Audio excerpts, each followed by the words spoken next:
رسول پاک صلی اللہ تعالی علیہ وسلم نے فرمایا جنت میں ایک ایسا محل ہے جس کے اندر کھڑے ہو کے دیکھیں تو باہر سے سارا کوئی نظر آتا ہے، اور محل کے باہر کھڑے ہو کے دیکھیں تو اندر کا سارا حسن دکھائی دیتا ہے۔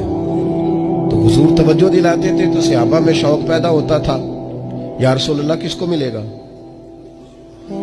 ویسے ہی دنیا میں بھی بندہ کو اچھا گھر دیکھتا ہے تو کہتا ہے یار کتنا اچھا نقشہ ہے، کس خوبصورتی سے بنایا ہے۔ اور جب حضور ذکر کریں اور جنت کے محل کا ذکر کریں، شوق صحابہ کا توانا ہوتا تھا۔ عرض کی یا رسول اللہ صلی اللہ علیہ وسلم کس کو ملے گا؟ تو نبی پاک نے 4 باتیں بیان کی۔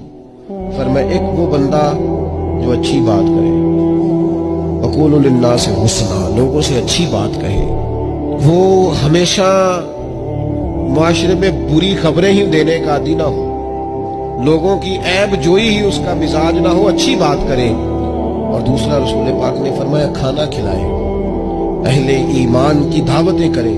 اور تیسرا فرمایا کثرت سے روزہ رکھے۔ اور چوتھا فرمایا جب لوگ نیند کے مزے لے رہے ہو نا تو یہ اٹھ کر اپنے رب کی عبادت کرے۔ ساون کی کالی راتوں میں جب بوندا باندی ہوتی ہے، وہ راتوں کو اٹھ اٹھ روتے ہیں جب خلقت ساری سوتی ہے۔ اور کسی نے کہا تھا رات پوے تے بے دردانو نیند پیاری آوے، رات پوے تے بے دردانو نیند پیاری آوے، تے درد مندانو یاد سجن دی ستیاں وی آن جگاوے۔